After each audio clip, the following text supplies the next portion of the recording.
Hello,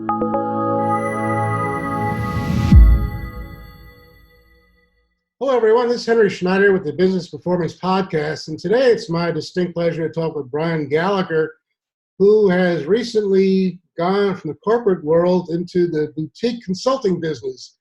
I've known Brian for many years, and I'm very happy to have him join me on the show today. Welcome, Brian. Thanks, Henry. Glad to be here.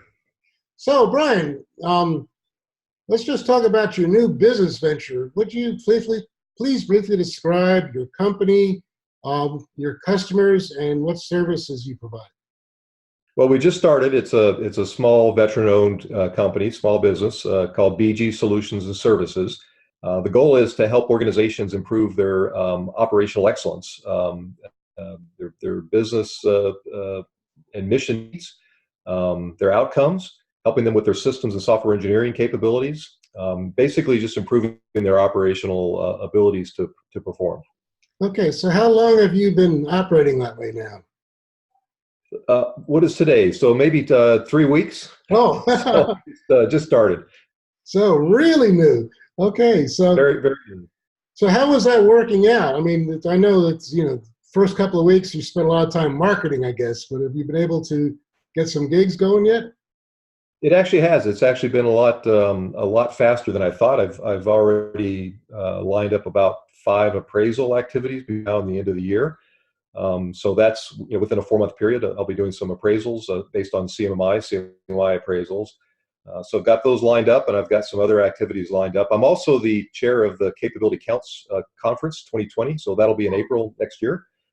So I'm the program chair for that. So you'll be seeing my face and hearing me talk about the conference. And so yeah, my dance card's already getting pretty full. Okay, so I'll just put my hat here. If you need me, just reach out. I'll be more than happy to help you with that. Okay, good. No, that's a big job, and you're going to catch everybody's complaints. The people that are not happy are going to be very vocal. Well, I'm used to it. When the CMMI had their user conference, you remember those conferences in Denver. I was the technical chair of that conference for about 9 years. So I'm used to the community and the complaints and the kudos. So I'm looking forward to it. Okay. All right. So now with your clients, what is the importance of business performance to your clients? So what's important nowadays to folks is being able to improve their business and mission objectives and their outcomes.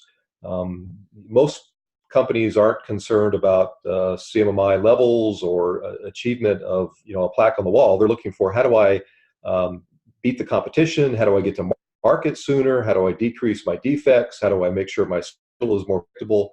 And so the customers that I've been working with and will be working with are concerned about improving their outcomes. They're focused on performance. They're focused on beating the competition, if you will, taking more market share, growing, and process improvement and predictability in the way you develop products and services is the way to get there. So as I mentioned, I talk about it in terms of operational excellence. Mm-hmm. Because it's not Lean or Six Sigma or theory of constraints or CMMI or some tool that you want to implement.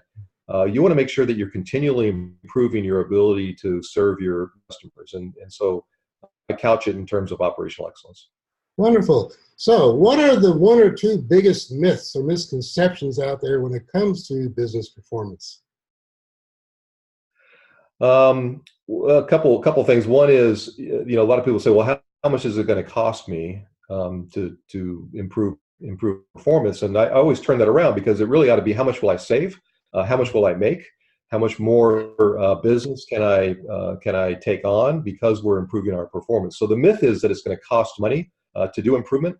And reality ought to be, how much can I save and how much money can I make, not how much money can I spend in doing process improvement activities. So that's one of the big myths that folks have.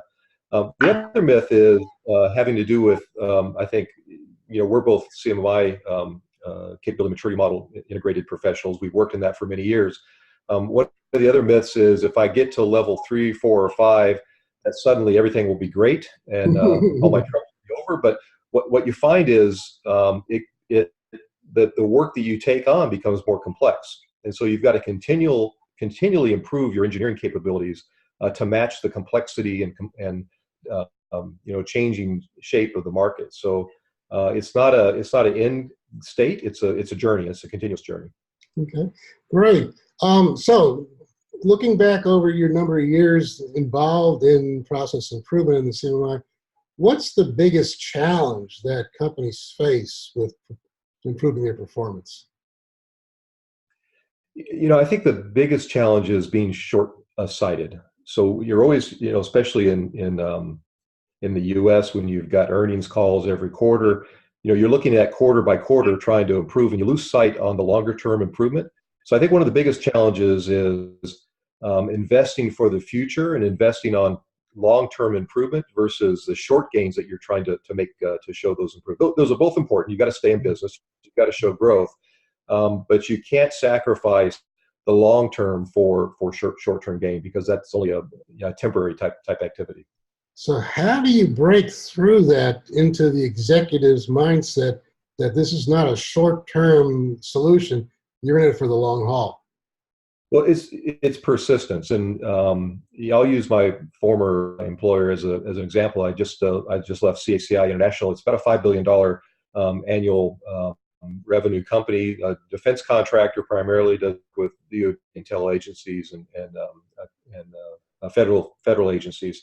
And one of the things that we did there was we focused on just three things, and it was our strategy was very clear. Everyone understood it. It wasn't 17 things that we were trying to do. We were trying to do three things, and we were going to do three things, very, very well. And that was win, perform, and grow. So we wanted to win new business and more than our fair share of the competition. We wanted to perform. So when we had the work, we wanted to make sure we met all of our obligations, and then grow. And we used a very active mergers and acquisition program to invest in the future and grow the business, and really focused on those three things: win, perform, and grow. So I think if you're trying to break through that short-term focus in the corporate world, is you've got to have a clear, unambiguous set of goals that are less than 5.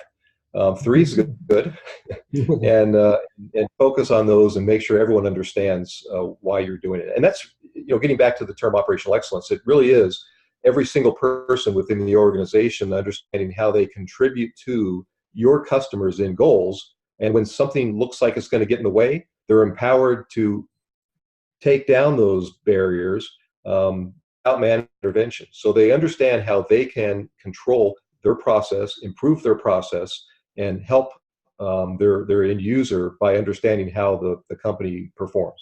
Okay, so it was interesting you mentioned about mergers and acquisitions. That presents a whole new set of issues when you're trying to integrate different corporate cultures into the CACI way of business. So how did you approach that?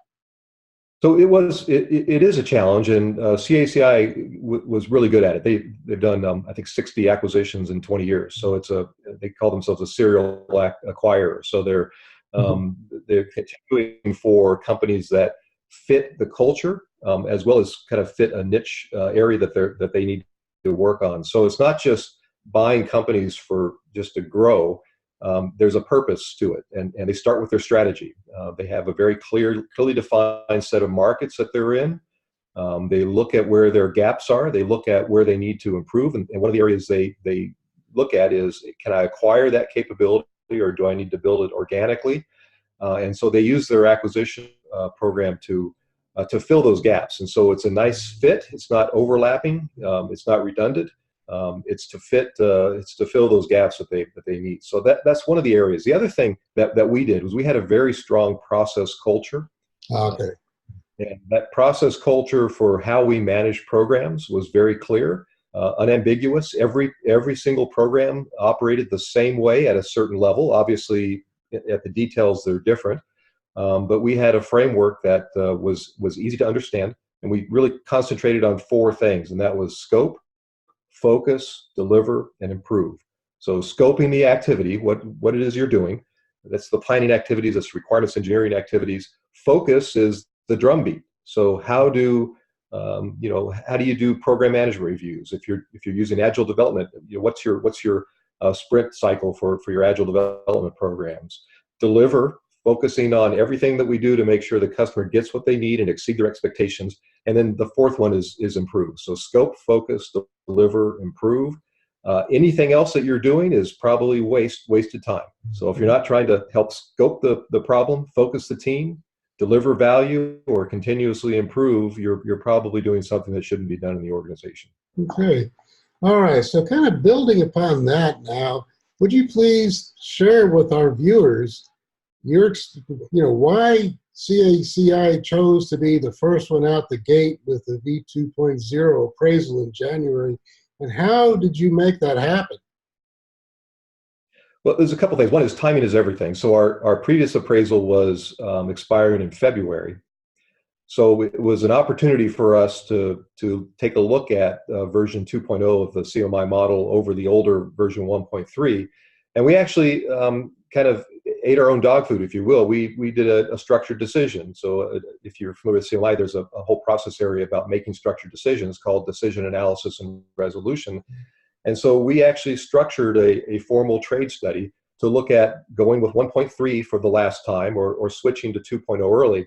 And the benefits of 2.0 completely outweigh the benefits of sticking to 1.3. So as you're familiar, some of the model changes, the restructuring of what we call the persistence and habit part of the model. How do you make sure a process is persistent and that it becomes habit in every day that you do work? The restructuring of that was fantastic. We liked that was restructured in the new model. The appraisal method as well. The appraisal method changed quite a bit from 1.3 to 2.0. And the way that programs were sampled fit exactly how we did business. As I mentioned before, every single program operated the same way. We didn't have the CMMI projects and the non-CMMI projects. Everybody operated the CACI way.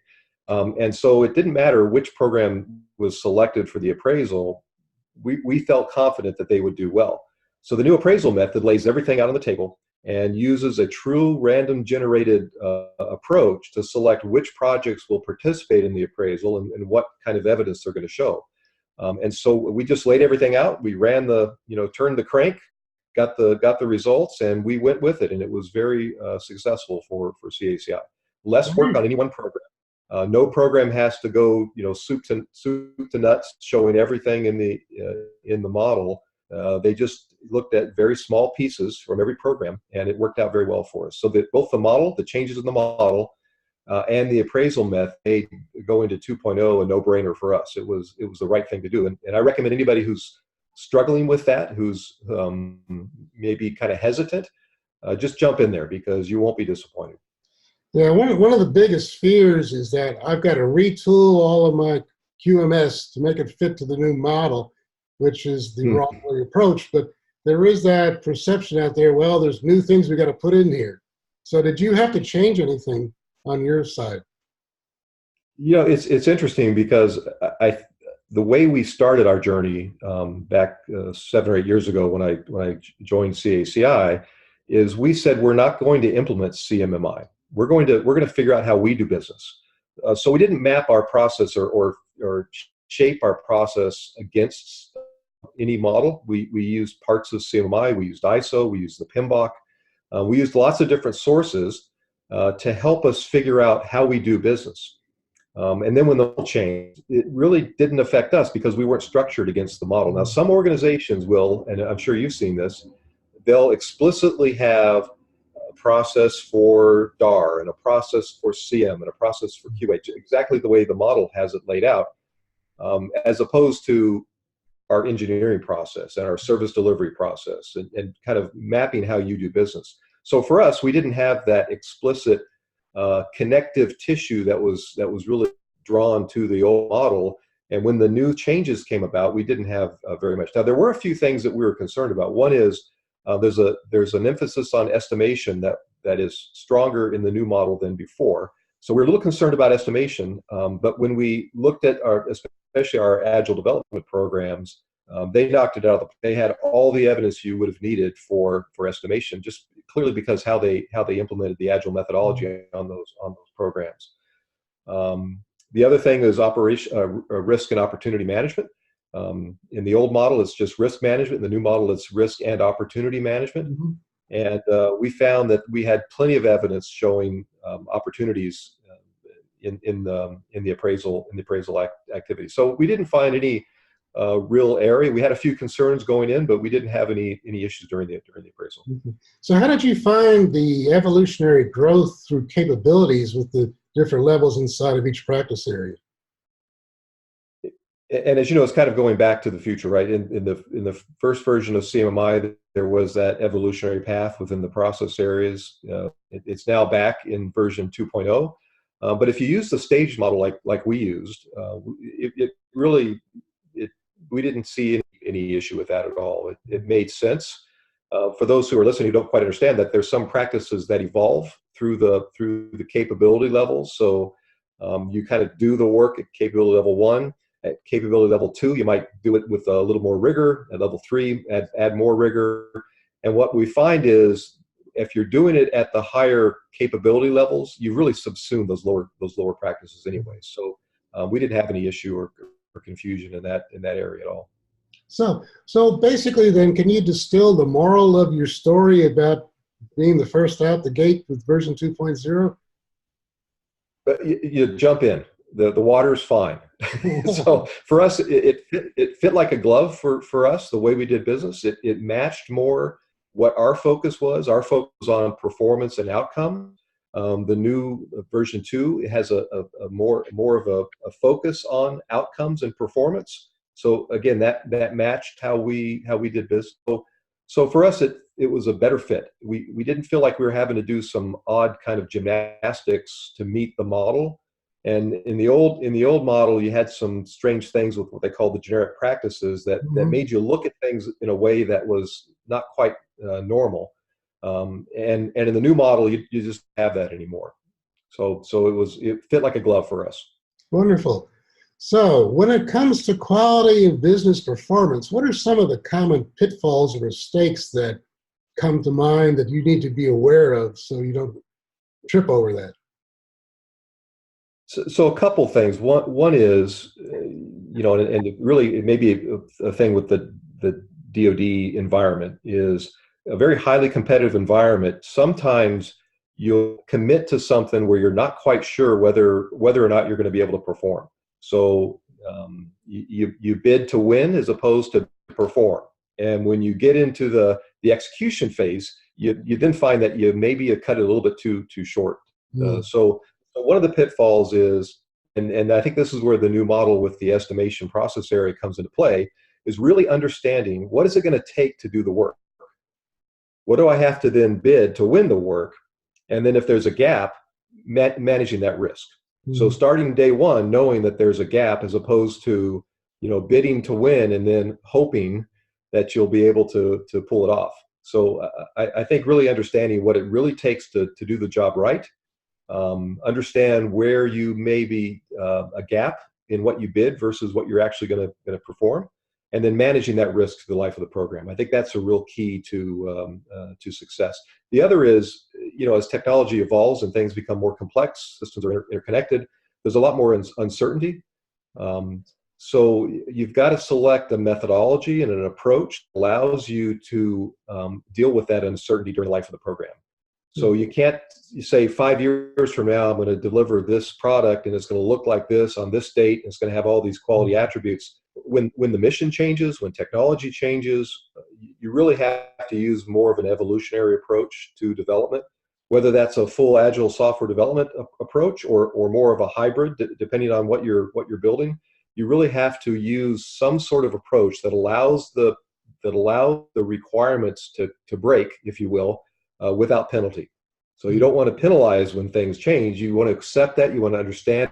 And one of the ways to do that is through a real understanding of operational risk, understanding the mission and business threats and risks, and letting that steer the development activities throughout the life of the program. Yeah, excuse me. Yeah, listening to you reminds me of our keynote speak by Eric Rees in the Lean Startup, and I'm almost through the book. And you're pretty much reiterating everything he says in there. It's just that now it's scaled down for entrepreneurs, but this is what you have to do in any business. Yep. you've got to be willing to change and make adjustments as the environment changes. Mhm. So let me ask you, one of the deliverables out of V2.0 appraisals is the performance report. So when was the first time you saw that? At the end of the appraisal, or was that something that was built up over leading up to the appraisal? Or Well, we knew that going in. So it's interesting, as a high maturity lead appraiser myself, I was also the appraisal sponsor for this. So it's a little bit, you typically don't have a high maturity lead appraiser as your appraisal sponsor. I think that's even worse than having another lead appraiser on your team when you're the lead appraiser. But having him as your sponsor is even worse. But we had it very early on. We knew it was a requirement. We had a ISO 9000 QMS that we had in place, and that's what we used for our quality management system. And so the performance report is aligned very closely to what you'll find in that type of quality management system, where you establish your objectives, you're measuring your objectives, how do you define them, and what kinds of outputs do you have based on those objectives. So if you have a closed loop improvement system in place, either a ISO quality management system or a CMMI based improvement type program, it should be fairly natural to you to be able to document that performance report. Now, for me, the jury is still out as to whether it's a benefit or not, because we did have it in place. It didn't really give me as the sponsor. It didn't give me anything new that I didn't already know, and it seemed like it was a little bit of busy work to get it done, even though the data was all there. I just didn't get the value. So for me, I'm holding my, I guess my opinion until I get a couple more under my belt as to whether or not it's valuable. So it's safe to say you're cautiously optimistic. I'm cautious. I'm not sure if I'm optimistic, but I'm cautious. Yeah, I've looked at those. It's not real easy to figure out how to fill it out. I think if you can follow a thread, it makes sense. Now, for high maturity, I don't think there's a whole lot of value, but I think there's the value is when for companies that are just starting out, they have no history in it and have never really looked at business performance parameters and how that feeds into the financials. Yeah, and I will say the focus on version 2 on business performance, tying what you do as an engineering and service delivery organization to your strategy, much stronger, and is very powerful in the new model. Okay. All right. So, let's talk about your career at the Cape and what was the defining moment that changed your life. So I talked to you about this before, and just a little bit of my background. I'm a retired Air Force officer. I was started out enlisted and went to officers training school and was an officer in the Air Force. I was a computer programmer, systems engineer, program manager in the Air Force, primarily in the space and intel area. And one of my assignments was Cape Canaveral Air Force Station in Florida, support all the launches out there. We were building a brand new range operations control center. So it was a control center that did range safety, range control. It tracked launch vehicles, including the shuttle, as they were launched out of the Cape or Kennedy Space Center, to make sure that they were going where they were supposed to go. And if they were off track, to deal with that, which meant for an unmanned vehicle at the destruct button to blow it up in case it was heading to Manhattan or some other place where you didn't want it to go. So that was the system. It was a mission critical system. It was a real time system tracking launch vehicles in about the first, I'd say, minute to 2 minutes of the launch. So after that, you were done. I handed it off to Johnson Space Center. But for those 2 minutes, it was a very critical, tense time where we had to work. So it was a brand new system, replacing an old antiquated system, about 1 million lines of code. This was back in the early 90s. And I came on as the chief software engineer on the program. So I was responsible for the 1 million line of code software development effort, not really responsible for the overall systems engineering activities. Unfortunately, we had a really great chief systems engineer on the program, and one day, unfortunately, he had a massive heart attack and he died right in the middle of a major testing event. So very quickly, within the next week, I was promoted to the chief engineer of this entire program. So, this was in the early 90s. I was a young captain in the Air Force. I did have an engineering background. I was a software engineer, had a master's in software engineering.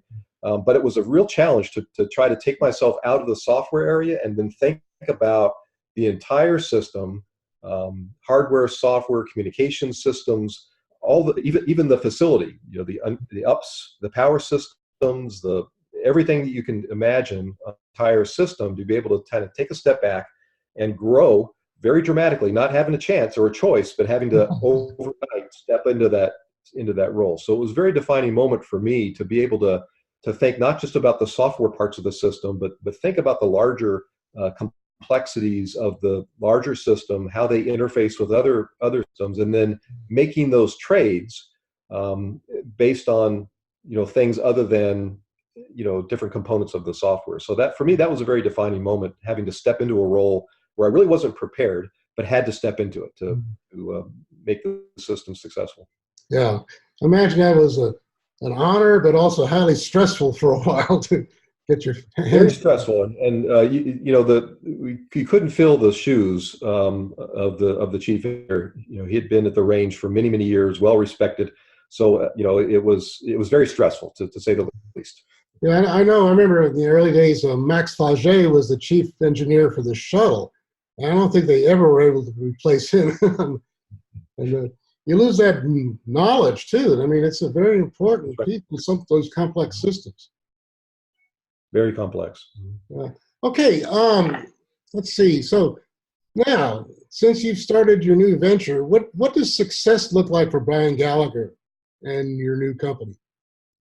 Well, I'm kind of thinking that I was going to semi-retire, maybe not work full time. So I'm thinking about work-life balance. So success for me is making sure I keep that work-life balance and don't take on too much work, but at the same time do enough so that I feel like I'm still contributing to the nation, contributing to the work that we do in systems and software engineering, and making a difference to the organizations that I work with. So you look too old to be a millennial. Yeah, I'm not a millennial. Yeah, I mean, work-life balance seems to be the big buzzwords now for everybody. So, okay, so can you share some measurable outcomes that you have achieved over your career? Sure. So a couple things. One is, I in a personal level, I went to school to get my PhD later in life. So some people go right to college after high school. They get their degrees. They get their PhD soon after that. I finished mine just 3 years ago. So I'm a fairly newly minted PhD. Started later in life doing that. But so for me, one of the accomplishments is continual learning. And when I was in high school, and this is kind of going back, I actually dropped out of high school. So I'm a high school dropout and decided I was going to be a musician. So I was going to be in a rock band. And my whole thought process was, if you're a musician, if you have talent, you don't need education, right? You can't learn talent in school. And so I quickly found out that I was a little bit naive. And if you wanted to eat, you needed to be able to have a job and feed your family.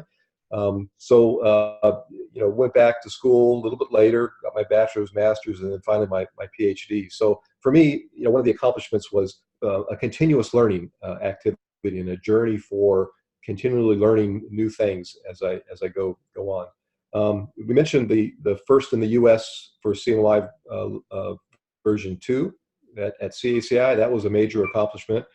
I also led the very first CMI appraisal for level 5 when the Scampi method came out back in the early 2000s. So, led that appraisal. I also led the first level 5 for acquisition, that appraisal. So there's a couple firsts that I have under my belt. And in fact, my PhD, I was the first student to complete the systems engineering program through Colorado State University. So that was a first as well. So couple of those accomplishments I think are pretty good. Wow, that's really impressive. So if you could distill the essence out of your education, is there any What would you say, progressing through from high school to college to graduate school? What was that like for So all of my college education was as a full-time working adult, and so that's a different experience than some people have. I was enlisted in the Air Force when I got my bachelor's degree. I was in the Air Force as an officer when I finished my master's degree. I was working full-time when I completed my PhD. So it's a different experience when you've got um, kind of that connective tissue to real mission and real work. And so for me, what made it good for me and what it made it interesting and kept it interesting was, how do you apply those concepts directly into the work that you're doing? Even back when I got my bachelor's degree and I was a computer programmer, I was working on a IBM mainframe you? in COBOL.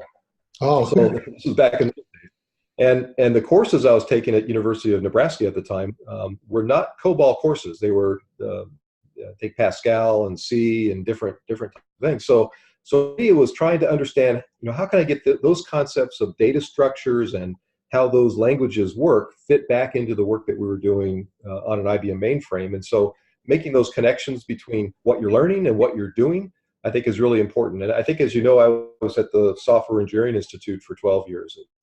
That was the SEI is a federally funded research and development center, which does applied research. And the key to that is it's not just ivory tower research, but it's working with real organizations, solving real problems, real challenges, and helping them achieve success through advanced research. And so for me, that was really important, is to be able to not just think about it from an academic perspective, but how do you get that into the hands of people? How do you make sure that the things you think about and the things that you dream up, if you will, in an academic environment really will work in the real world? Mm-hmm. Very good. I know from my perspective, when I got my bachelor's, which is in physics, BS in physics, I felt I'm not ready to work. I don't know what to do. And then going to graduate school made a big difference, because that's a very valuable lesson for me, was I learned how to learn, and you can apply that anywhere. Mm-hmm. So, okay. All right. So here's a couple other questions. Now, if somebody is going to evaluate you against me for lead appraisers, what should they be asking to discriminate and make the decision? Okay, so that's a good, when we started our lead appraiser last time, we actually did use a structured decision process, and we had a matrix and we had a weighted decision process, and a couple things that we were concerned about. One was, since we were looking at doing the first 2.0 appraisal, we wanted to make sure we had somebody who was willing to explore with us. So not too rigid. So you'll find some lead appraisers who expect things to be a certain way. And life just isn't like that. Every organization is different. How they do configuration management is different. How they do quality assurance is different. They've got different customers, they've got different people, they've got different tools. And so you can't expect everybody to be the same. So I think one thing to look at is how flexible, I'm not going to say easy, not an easy grader, but how flexible is the lead appraiser in being able to look at a new environment, a new customer, a new problem space, and be able to make those connections without being very rigid in their implementation. So you'll see some lead appraisers who say, oh, it's got to be this way because it was this way in the last 5 that I looked at, so therefore it's got to be this way in your organization as well.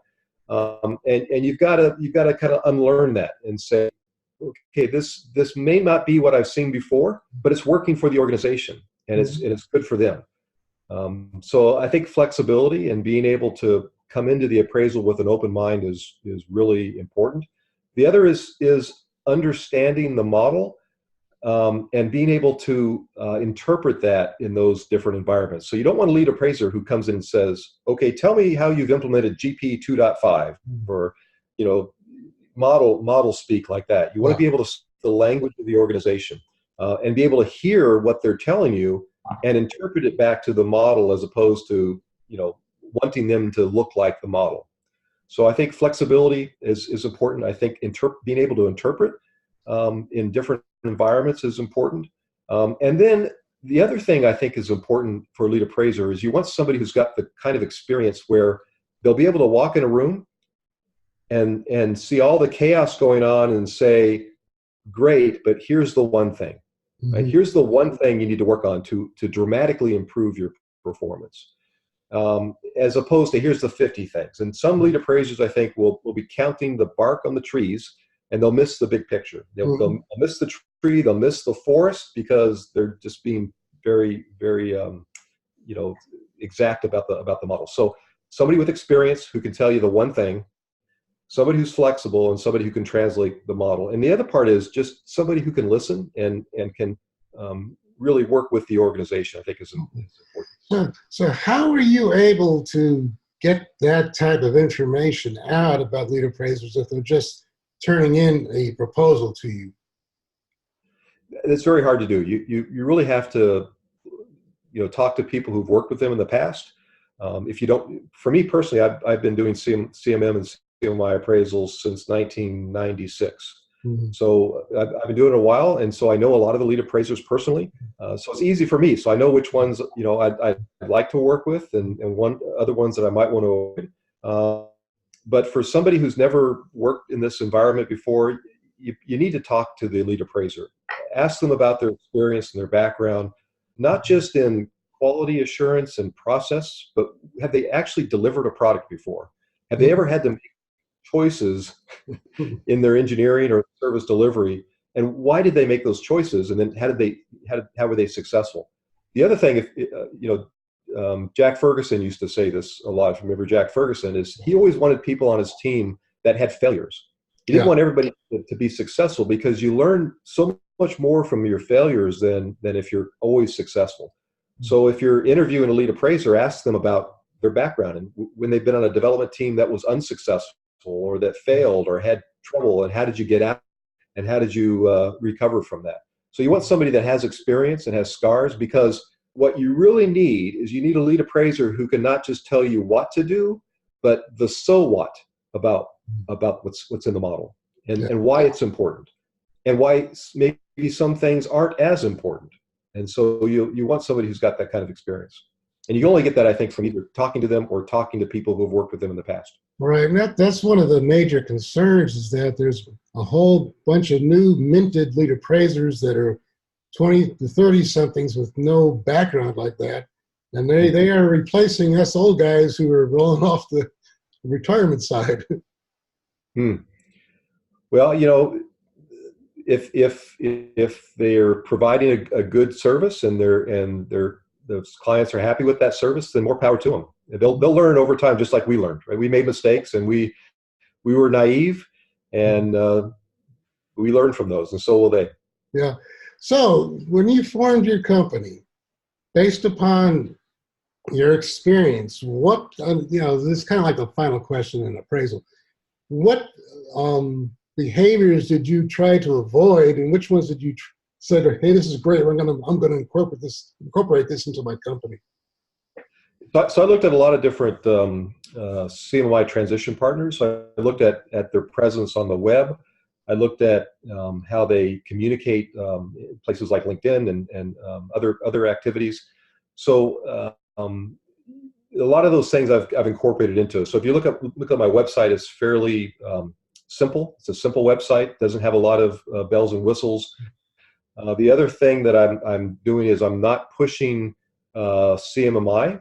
I'm pushing or talking about operational excellence and business performance improvement. And I've been trained in Six Sigma. I've been trained in theory of constraints. I've been trained in CMMI. So I'm going to bring all those kinds of activities to bear to solve problems. So it's about solving problems for customers as opposed to implementing a model or doing a tool. I think it's the same thing with, you hear a lot of people talking about Agile. The goal is to implement Agile as opposed to what outcomes are we thinking about trying to espouse within the organization. So I try not to push any methodology. I try not to push a tool. I really try to think about what is the business trying to achieve and what are their outcomes and how do I help them get to those outcomes. Right, and I've been saying for years, the benefit of the model is in its use, not the appraisals. And that's right. Unfortunately, it's been kind of inverted for many, many years. It has been, right?